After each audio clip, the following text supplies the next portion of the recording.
Lia Restiani, Damayana Wulaningrum, Hana Lydia, Melisa, dan Nurul Afrianti akan menyampaikan materi mengenai perilaku individu, kelompok, dan organisasi. Untuk pertama yaitu mengenai perilaku organisasi.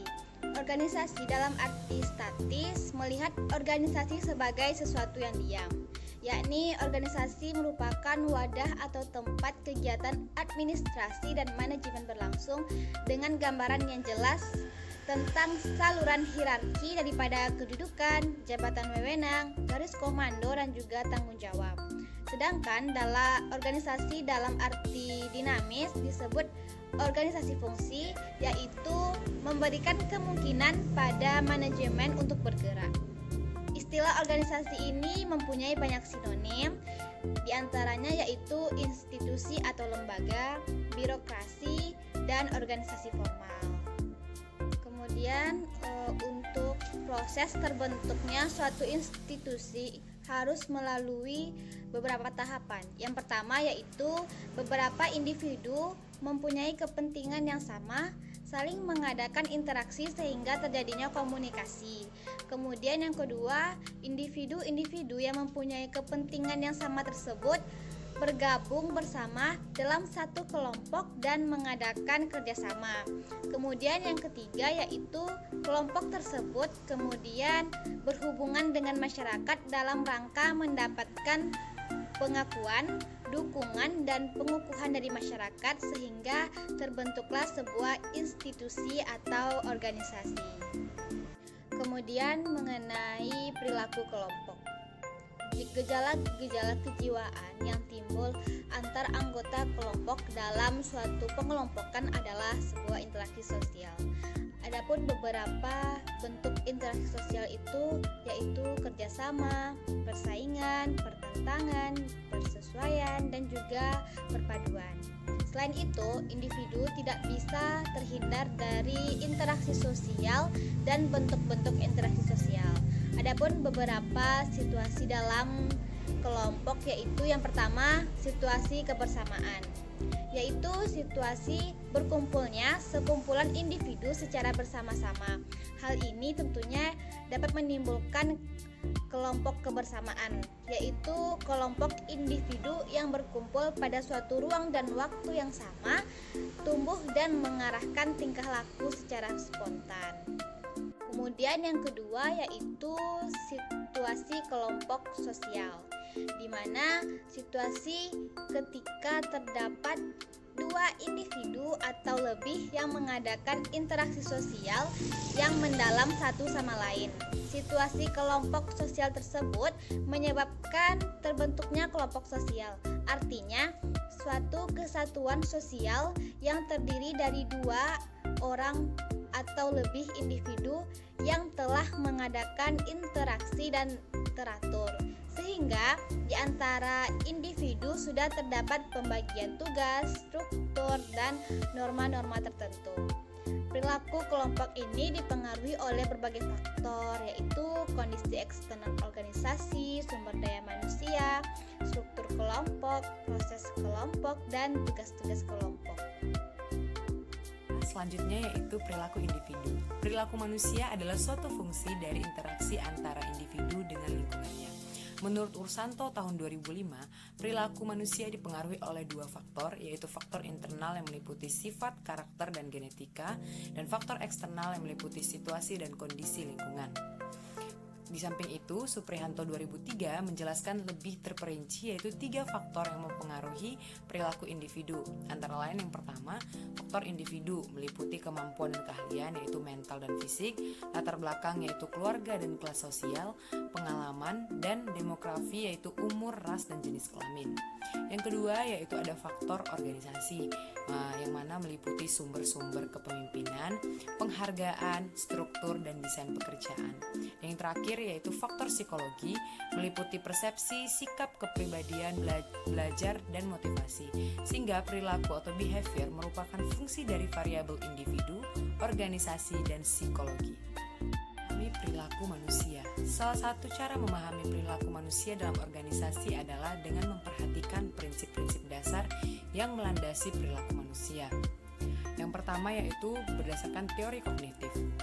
Teori ini percaya bahwa perilaku manusia disebabkan adanya rangsangan atau stimulus, yakni objek fisik yang mempengaruhi manusia dalam cara melihat bagaimana seseorang terhadap rangsangan tersebut.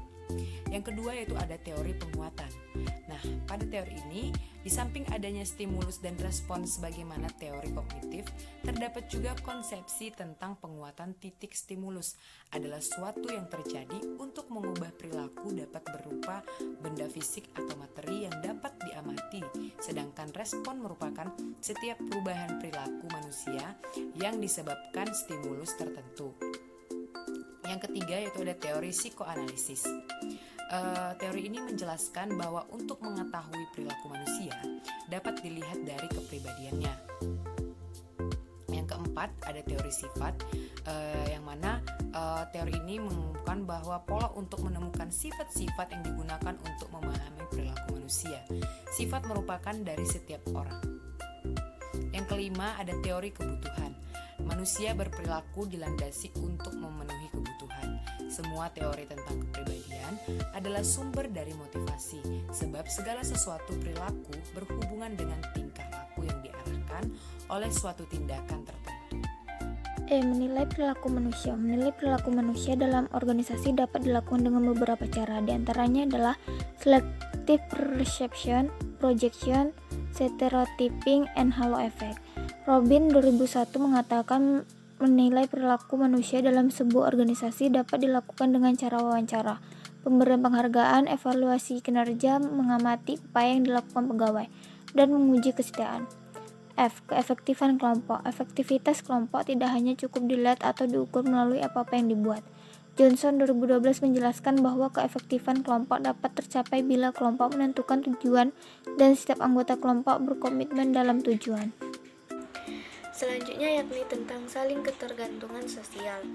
Teori saling ketergantungan sosial berasal dari teori dasar Kurt Lewin yang disusun oleh Martin Deutsch. Pada dasarnya, Deutsch mengatakan bahwa saling ketergantungan sosial itu ada ketika seseorang bersama-sama mencapai tujuan bersama, dan hasil setiap individu itu dipengaruhi oleh tindakan orang lain. Kemudian saling ketergantungan itu dapat disusun dalam 3 cara, yakni yang pertama saling ketergantungan yang positif atau kerjasama, yang kedua saling ketergantungan yang negatif atau persaingan, yang ketiga tidak adanya saling ketergantungan atau individualistik. Pemikiran dasar dari teori saling ketergantungan ini ialah jenis saling ketergantungan yang disusun dalam situasi yang menentukan bagaimana individu berinteraksi satu sama lain. Kekompakan kelompok. Apabila kekompakan kelompok di antara anggota yang memiliki tingkat kekompakan yang lebih tinggi atau lebih aktif, maka dengan mudah kelompok tersebut dapat mencapai tujuannya dibandingkan dengan anggota kelompok yang memiliki tingkat kekompakan yang relatif lebih rendah.